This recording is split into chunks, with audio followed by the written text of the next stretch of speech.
지난 시간에 이어서 강호재 박사님 다시 모셨습니다. 결의하나 평화연구센터 초대 소장님이셨던 분입니다. 지금 독일 베를린 자유대학에서 북한 전문 교수로 계시고요. 오늘은 북한 경제, 발전 전략에 대해서 알아보는 시간을 좀 가지려고 합니다. 북한은 어떤 경제 발전 전략을 채택하고 있나요? 경제 핵, 병지 노선, 이건 2013년에 공식적으로 주창이 되었고요. 그 끝났다라는 선언은 5년 후 2018년 남북이 만나는 판문점 선언 일주일 전에 결정이 납니다. 그래서 승리적으로 결속, 그러니까 한마디로 완결지었다. 뭘? 핵무력 건설을. 그럼 남은 과제는 경제밖에 없죠. 그래서 그때 채택한 게 사회주의 총력 집중, 어디다가 경제 건설에. 2008년에 미국하고 핵 협상이 거의 완결될 때 직전에 3단계 중에 2단계까지 갔다가 무산이 됐어요. 그래서 2009년 2월 달에 공식적으로 무산, 합의에 의한 비핵화, 핵무력화는 끝이라고 하고, 북이 그때 나온 게 아마 유명해서 많이 들었을 겁니다. CNC를 비롯해서 첨단 돌파 전략을 2009년 8월 달에 갑자기 내겁니다. 그러면서 CNC라는 게 원래는 그냥 기계 이런 게 아니냐인데, 그게 무기 만드는 데 많이 쓰이거든요. 달리 말하면 무기 만들려면 그게 있어야 됩니다. 근데 그걸 민수로 쓰겠다는 거죠. 그래서 그때부터 민수로 조금씩 넘어오는 흐름이 보입니다. 군에서 이제 넘어가는 흐름들이 생겨야 되죠. 근데 군에 있다는 게 뭘까요? 우선 사람. 그래서 기술자들이 한마디로, 혹은 군인들이 민간 경제로 가야 됩니다. 근데 건설 노동자로 가는 것들은 많이 봤잖아요. 네. 군대 가서 막 삽질하고 있는 건데 힘 좋으니까 하는 건데, 테크놀로지를 가진 한마디로 기술자들이 넘어갑니다. 군은 아닌데 미사일 광명성 3-2호를 쐈던 그 사람들한테 상을 줍니다. 영웅을 주는데 101명의 이름이 쫙 올라가요. 그래서 제가 북한 과학자 데이터베이스를 만들어 놓고 그 안에다가 검색을 집어넣는데 딱 한 명 나옵니다. 원장만. 나머지 100명은 한 번도 공개되지 않았던 과학자들이에요.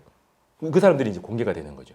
그런 식으로 공개되면 또 다시 물 밑에서 할 수 있을까요? 할 수는 있겠지만 그래도 공개했다는 거는 넘어가겠다는 얘기죠. 그러면은 기술자들을 그걸 처음부터 기르려면 고등학교 때부터 해서 계속 그 길을 밟아 나가야 되는데, 완성되어 있는 능력을 갖춘 기술자들이 이제 무기 만드는 게 말고 상품 만드는 거 가라고 하면은 바로 팀장급으로 간다면 완전히 달라지는 거죠.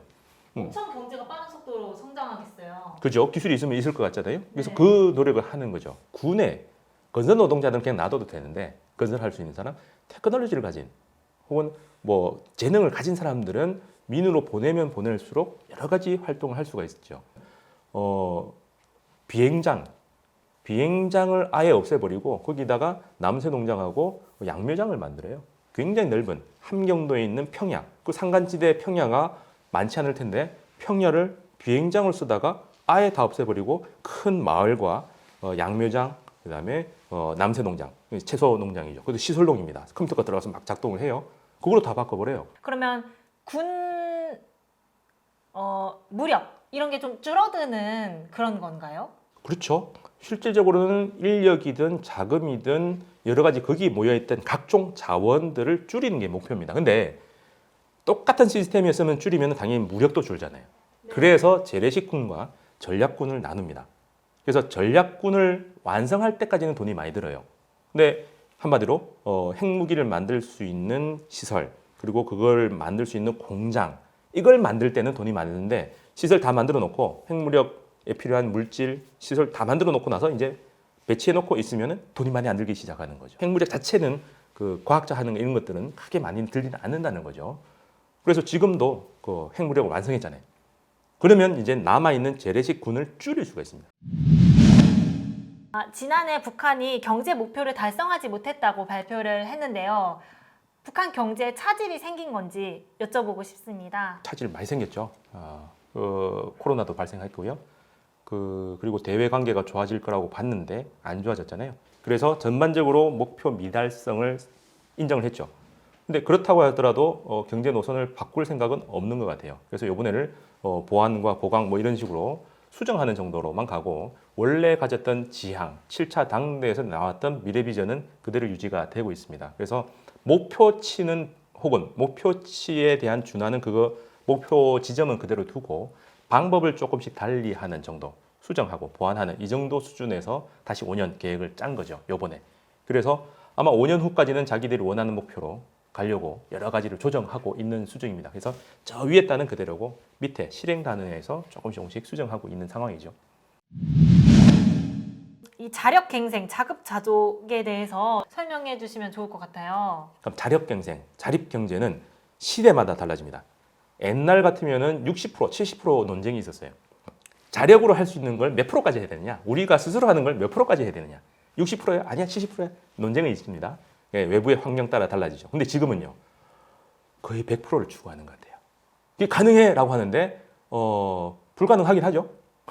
불가능하긴 하죠. 근데 또 완전히 불가능하다고 얘기할 수 없는 게 하고 있잖아요. 북에서 하고 있고, 한때 어려웠습니다. 90년대 어려웠는데, 그 이후로 지금 20년 동안 점진적으로 발전했어요. 평양 가본 사람들은 다 인정하잖아요. 와, 완전히 바뀌었다. 그냥 모양만이 아니라 시장에 가봤을 때, 마트에 가봤을 때 중국산이 싹 사라지고 있는 모습이 만들어졌어요.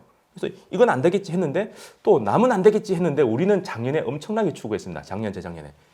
일본하고 싸우면서 소부장, 소재, 부품, 장치에 대해서 독립하자, 할 수 있어 라고 막 하더라고요. 진짜 해냈잖아요. 앞으로 어떻게 나아가게 되는 건지 좀 이런 게 궁금한데요. 북한은 기본적으로 대외 친선, 친하게 지내자라는 걸 바꾼 적은 없는 것 같습니다. 그리고 지금 제가 독일에서 가르치다 보면 학생들은 북한이 스스로 저렇게 고립되고 외부하고 싸우려고 드는 것처럼 보이는데 그 외부에서는 자극하는 혹은 북을 또 적대적으로 대하는 분위기가 있다는 걸 모르고 있는 거죠. 북은 기본적으로 대외 친선입니다. 근데 뭘 하려고 하느냐? 공격적으로 하겠다고 하는 것. 무기로 쓰니까 우리는 그 무기를 안 지어주겠다라는 거죠. 그게 자립경제의 기본 흐름입니다. 북과 교류하기 위해서 개혁 개방을 해야 한다고 이야기를 하는데요. 개혁 개방에 대해서는 선생님은 어떻게 생각하세요? 북이 동의 안 한 적이 없을걸요. 자기들은 개방돼 있다고 생각하고 개혁은 꾸준히 하고 있고 우리는 연속적으로 하고 있다 해서 연속 혁신, 계속 혁신을 얘기를 하고 있습니다. 근데 그걸 우리가 원하는 대로 안 되니까 자꾸 얘기하는 거죠.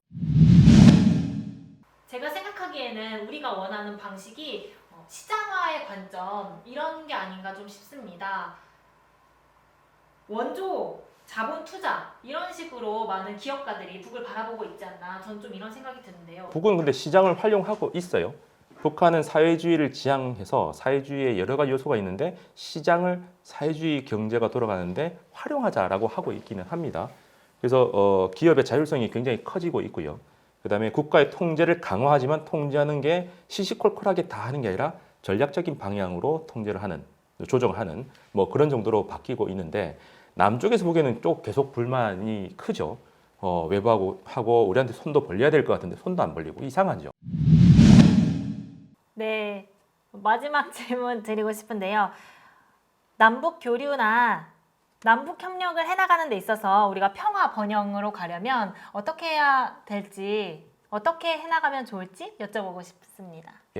계속 뭔가 주겠다. 너 빵 먹고 싶어? 뭐 떡 줄까? 뭐 의료비 줄까? 이런 것보다 미래를 지향으로 해서 교육과 과학 기술을 하고 있으면 우리도 교육과 과학 기술에 맞춰서 미래를 같이 꾸려 나간다는 입장에서 동등한 입장에서 만나서 얘기를 해 나가면 할 게 더 많아지지 않을까 싶습니다. 끊임없이 과학 기술과 관련돼서 남북이 같이 하자.